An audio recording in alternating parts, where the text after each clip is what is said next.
We're doing it today, so that way tomorrow can be on a happier note. I need punishment suggestions based off of our team. What's realistic? What do you think? I got a top 3 player demands trade. John Marino, and then I trade him anyway, so we won't have that. Trade for Cody Ceci or Jack Johnson if they're still playing. No. I'm not doing that either. We just had to do that last year with Nate Schmidt, essentially. Drop all right-handed player. Nah, we can't do that either based off of how the positions are set up. No signings can be made the first 2 days. We'd have to wait until like day 5 or day 6. GM24 must step down. Boy, don't I feel like doing just that off of how this has gone. You guys are dropping the ball with these punishments. Come on now. Where's the good ones? Where's the creative one? Sign the oldest free agent available. Fire a coach. Yeah. Wait a month before you sign free agents. I mean, I do that anyway. It would basically guarantee we don't get anybody good. Which, I mean, could work. But also, do you want this team to be better next year or not? Only a goalie draft? You guys are dropping the ball with these. Sign the oldest free agent available.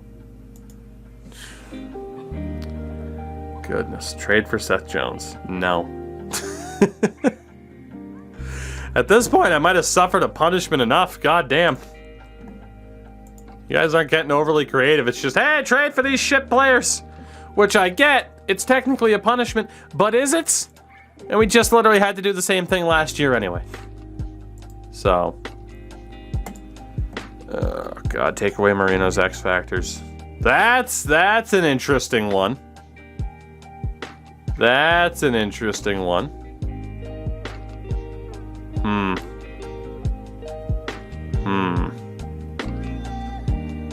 Take away Marino's X Factors. That's probably the most creative one yet. That's the most creative one yet. I mean, it would make sense given how fucking shit he was this year.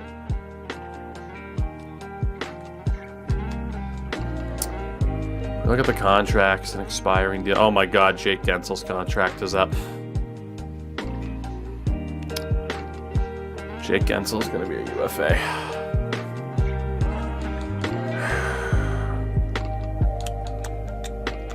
This is awful. God, this is awful. Not as bad as most of these suggestions, I will say. Most of these suggestions are hideous. You know what? Out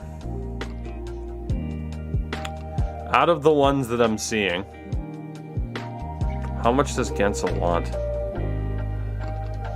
Honestly, having it be like, oh, Gensel wants out, that's not a punishment because I don't think I'm willing to sign Jake Gensel for $10 million a season. So that one might not be that much of a punishment.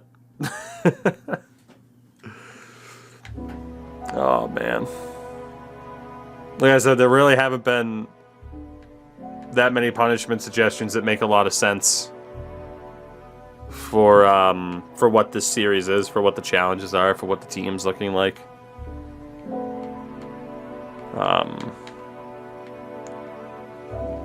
God. Let's move forward at the very least. I'm going to see what other ideas keep popping up. And we'll see if there's one that I like more than some of the ones I already have written down. By some of them, I mean one. So the playoffs, it'll be Montreal, Columbus, Tampa, Florida, Washington, New Jersey, Rangers, Islanders. In the West, it's the Battle of Alberta. You have Knights and Canucks, Avs and Ducks, Jets and Preds. So those are the playoff situations. The AHL team, the defending Calder Cup champion, Wilkes-Barre Scranton Penguins, after a 56-win season. They are back in the playoffs. They're down 1-0 to Springfield. Make that a 1-1 split. Make that a 1-2 split. And we're out of the playoffs. 56 wins and they're out of the playoffs. Oh, God.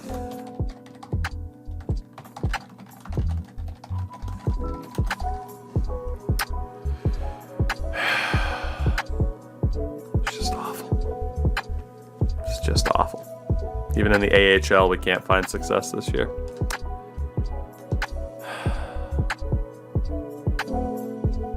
Good morning, Endo. All right, second round. Let's take a look here at how this is going to play out. Winnipeg over Nashville. Poor Nashville. Poor Brian Rust and company. Colorado over Anaheim. Vegas over Vancouver. Edmonton over Calgary. So it's Colorado, Winnipeg, Edmonton, and the Golden Knights. In the East, it is the Rangers over Islanders, Devils over Caps, Lightning swept the Panthers, and the Blue Jackets beat the Habs. So you have Rangers, Devils, Lightning, and Blue Jackets, which is also brutal. We shall move on. We shall move on.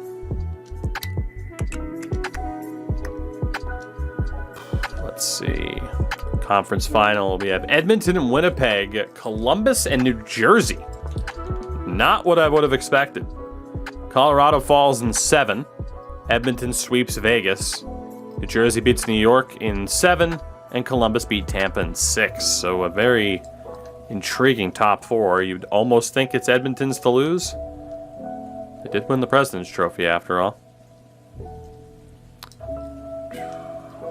Goodness.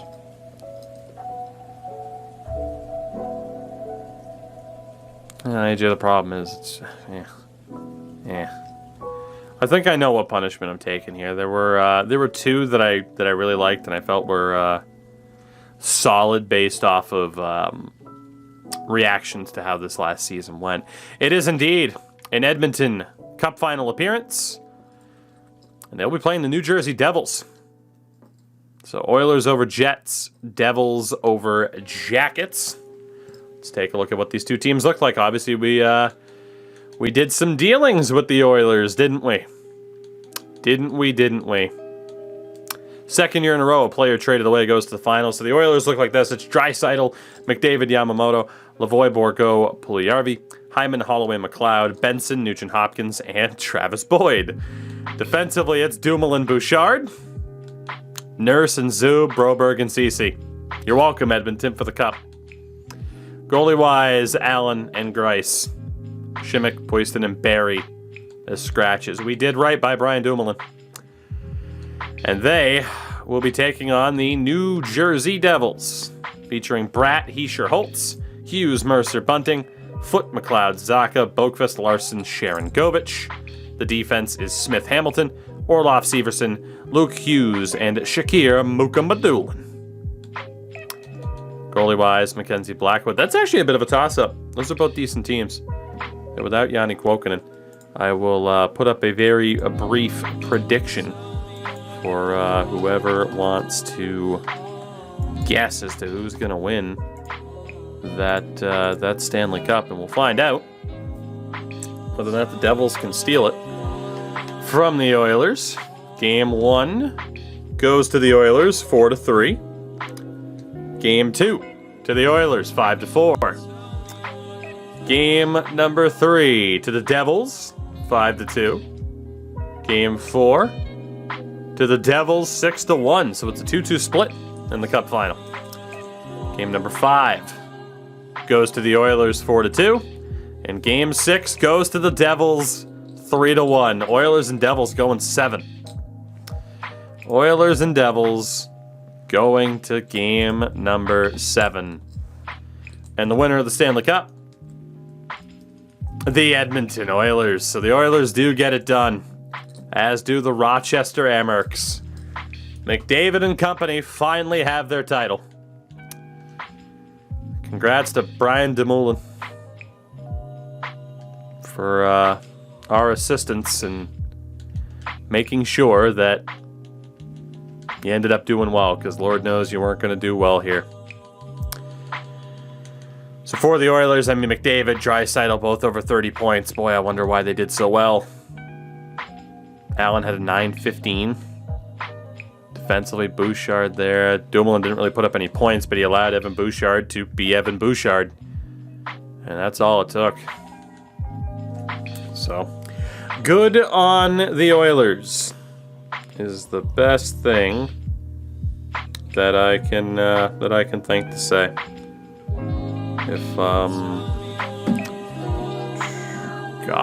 If we could do it, at least a former Penguin did. In terms of the awards, it is, again, Edmonton keeping the cup in the Western Conference. After winning the President's Trophy, no less. McDavid wins the Art Ross, as well as the Hart. Give me a second here.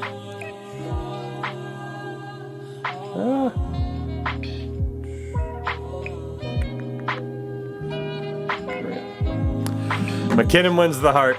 The Norris to Jean Carlson. Artemi Panarin wins the Lady Byng. The Calder does go to Connor Bedard. Connor McDavid wins the Conn Smythe.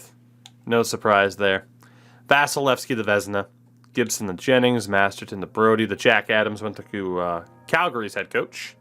O'Reilly takes home the Selke. Ted Lindsay to Nathan McKinnon. Rocket Richard to Paul Colson. The first of many that he might win. John Beecher scored the most points. MVP was John Beecher for Providence. He scored the most goals as well. I think that's Cam McDonald. I actually don't know who that is. I think it's Cam McDonald. He was top rookie for Syracuse. Wyatt Kalynuk, top defenseman. Philip Gustafson, top goaltender. And the MVP of the playoffs was that Korhonen dude, who was at one point actually on the Sabres. But no repeat performance of a Calder Cup MVP for Samuel Poulin. So that brings Season 3 to a close officially. And it raises the question of what next. And there are two punishments that I thought really were fitting based off of what happened this season. AJ, I don't know the answer to that. And those two things are either we lose a trade because trading didn't help at all, or John Marino loses his abilities. What's it gonna be?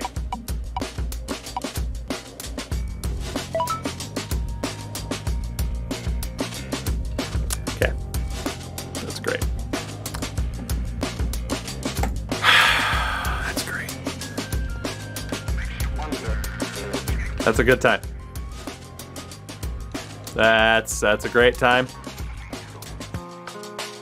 So what I'll do is if I do end up trading John Marino, I will take off the abilities and then put them back on for wherever he goes next. So basically it affects the trade value. I will take a picture there of what his abilities are. But yep. That sucks. A lot. A lot. So looking ahead. This team is almost a little bit directionless right now. We're in limbo. Konovalov, we can't do anything with. I guess he is signed through next year? All expiring. I can't sign him because he was a free agent. Dan Vladar doesn't want to come back. Caden Primo does. Why are we trading him? I mean, he was god-awful. So we'll see if he can earn those abilities back for us or if we're going to trade him. We'll hold on to Caden Primo. I think that's fair. I'd rather do a one-year deal for him but pay him a little bit more. Defensively, Joseph. Oh, fuck. At least Joseph's an RFA. Yeah, the whole RFA expiry status is definitely broken. I think we're going to wait to negotiate with Joseph as well as McIsaac. There's no one there that we really have to worry about immediately. Joachim Kamel will be signed. It's just the question of Jake Gensel.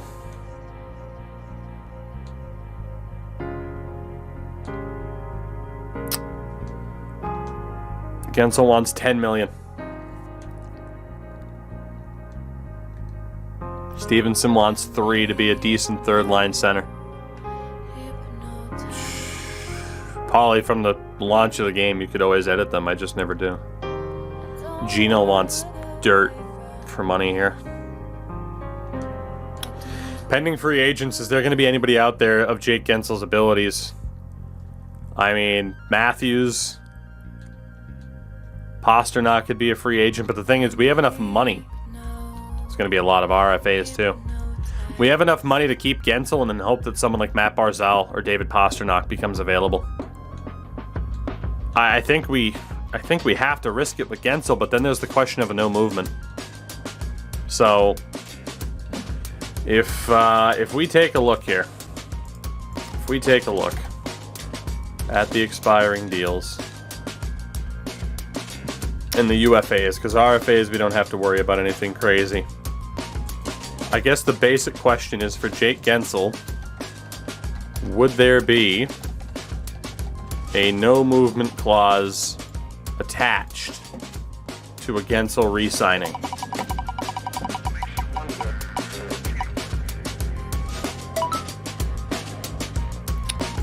Well, that's not surprising now, is it? That's not surprising at all. All right. And then the amount of years for Guentzel? I'd want to sign him to the full 8, to be honest. Well, he's 29, so a 6-year deal brings him to 35, which isn't that bad. God, 10 million. I don't know if the 85% trick would work for Guentzel. We'd really need it to. 6 years is fine, but 8.6 million is what it would be.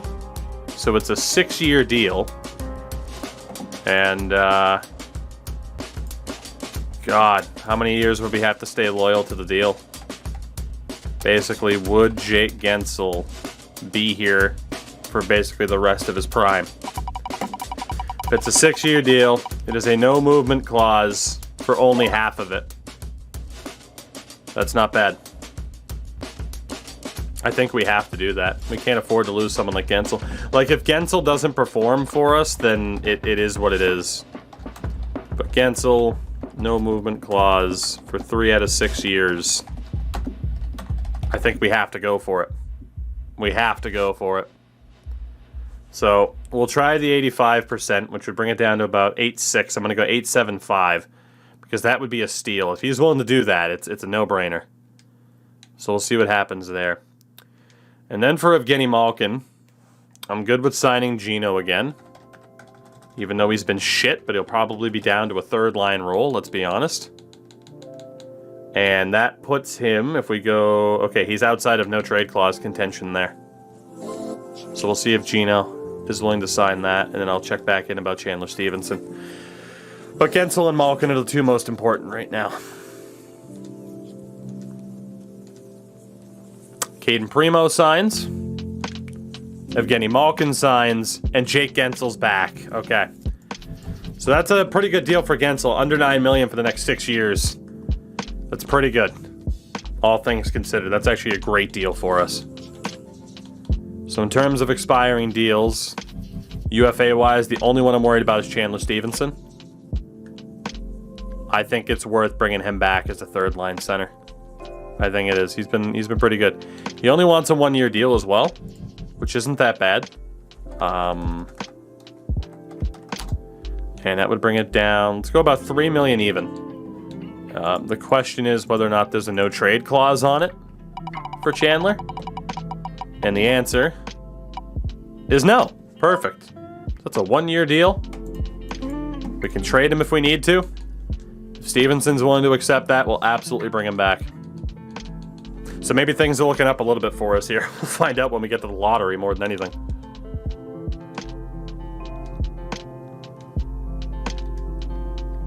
Stevenson's back. Okay, so 1-year deal for Stevenson. That is true that it could be honestly Stevenson, Malkin, and someone on that right-hand side as the third line, which would be scary that Malkin would have to be a third liner. God, what are we going to do here? And in terms of anybody else expiring, they're all RFAs. We can handle those later and see what the cap space will end up being. At least the important ones are RFAs. So we do bring back Jake Guentzel, and I think, again, we're heading into an off-season where we're kind of desperate for someone good to be available. We do lose the draft lottery. We stay at pick number 14. Seattle gets another number 1 pick, or at least they stay up there. They move up from 2 to 1. Arizona moves up, and St. Louis falls. So the Blues get screwed is the best way to put that. They get absolutely boned. Let's see what else we can do here then. So retired players. Hopefully Malkin retires. He did not. But Joe Thornton's gone. Jason Spezza, Zach Parise, Corey Perry, Dustin Brown, Hornqvist, Louis Eriksson's gone. Kelly, I don't know offhand. It's tough to remember individual like player types and shit like that. Defensively, Duncan Keith is gone. Jeff Petrie, Alex Edler, Chris Russell. We could have used him for the shot blocks. Demir, Stahl. And then goalie-wise, Craig Anderson, Devin Dubnyk, Corey Schneider, Michael Hutchinson, among others that are gone. As Bozak and Dustin Brown become coaches, Riley Nash and Duncan Keith become scouts. And that brings us to the draft where, again, we still have no fucking scouts. We just can't catch a break. Nobody at the top. Well, Ottawa is interested in trading that pick. What's John Marino's value at? John Marino's value took a big hit not having those X factors.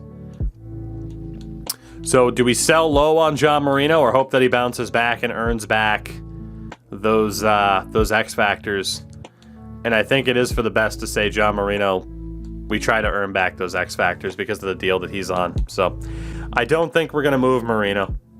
The 9th is far too risky when we can't see who's actually out there. So we will keep that 14th pick. In terms of draft picks, 1, 2, 3, wait, 1, 2, 3, 4, 5, 6, 7.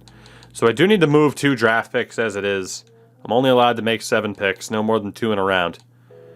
So we do need a trade up or a trade down, one or the other. I'm only allowed to do one once. So maybe we try to trade up from 14 to 9 and see who we can get from Ottawa and have that be our one trade up because we don't really have anybody with a crap load of value that we'd want to use to try to trade up other than Marino, who we're holding on to. Although getting rid of Nate Schmidt might very well be something that I do now that we're 1 season in and I don't have to hold on to him. There is also the idea of what the hell do we do with Matt Duchene, which honestly I don't know the answer for what we do with Duchene, but he wasn't that bad once we got him. So I think we look to trade up and let's see if we can use our 2 lower picks to do it. Are they interested? No. So again, it's 1. Let's go 5th and 6th. Still not done. We'll go 4 and 5. And there's our 1 trade up. So we move up from 14 to 9. We have our 7 draft picks. 1, 2, 3. Yeah, so we're good there. That's going to pretty much do it for us in this draft. We're just going to make these picks and hold on for a while. Like I said, we could move Schmidt. We could move Marino. It's better to hold on to John Marino and not sell low.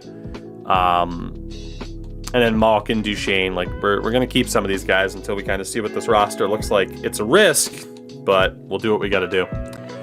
So we do have pick number 9. Tanabe, computer generated, goes number 1.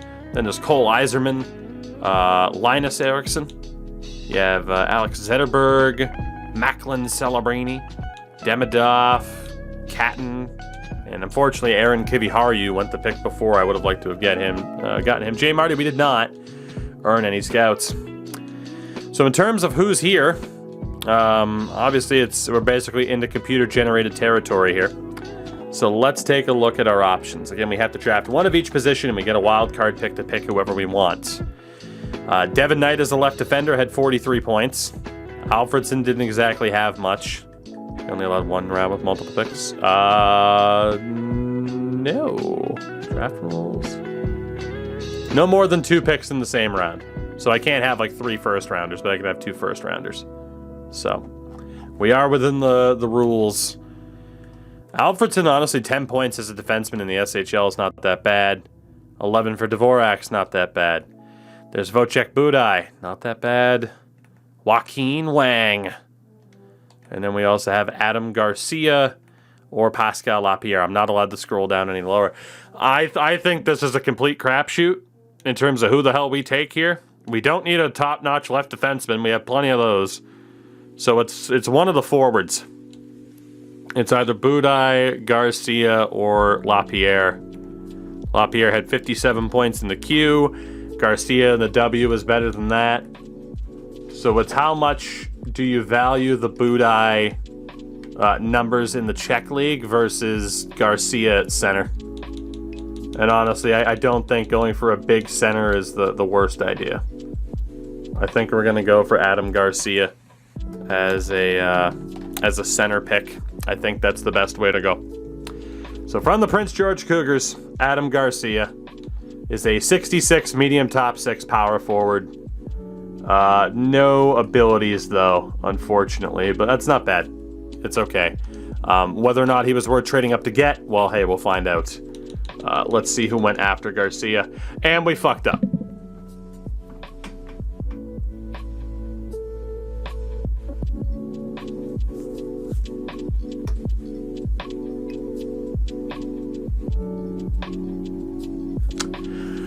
We didn't need left defenseman, so we didn't take a left defenseman.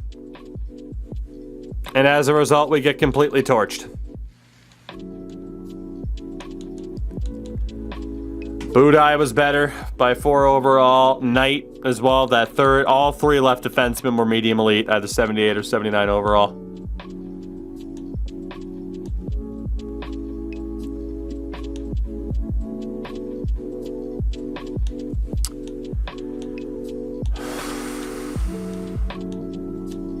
We cannot catch a break.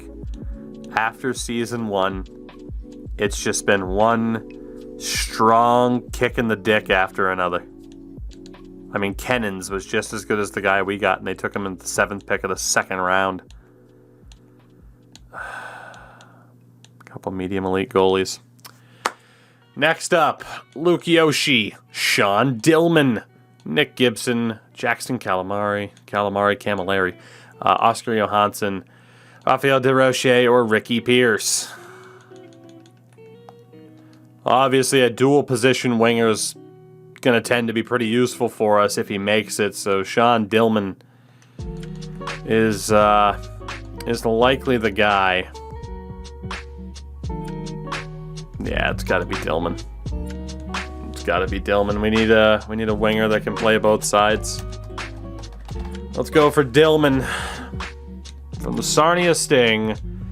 62 medium 9. That's in line with the picks around him. And then our other pick here in the 2nd round, did we miss out on anybody? Not really. There was a medium elite goalie that we never even saw. So we didn't really make a mistake there. We did okay. But the question is now, out of Tony Zhao, Javon Stone, Henry Mickelson, Boris Nikulin, Hector Suter, Stu Richter, or Kirill Voloshenko as an overager, so we'll probably rule out Voloshenko immediately. Richter had 15 points as a defenseman. Suter did okay for the U.S. Nikulin didn't do so well. Mickelson and Suter kind of even out. Stone has the most impressive point total, and we haven't taken a right wing yet. So center, left wing, right wing is how this draft starts off. We'll take Javon Stone, who's another medium 9, so he's okay. I mean, again, we don't know about abilities or anything, but he's okay. We go to the 3rd round. Dual position option and Andre Sakic could be kind of our X factor here. Decent point total for him as well. Khalil Raymond as a center wasn't so bad either.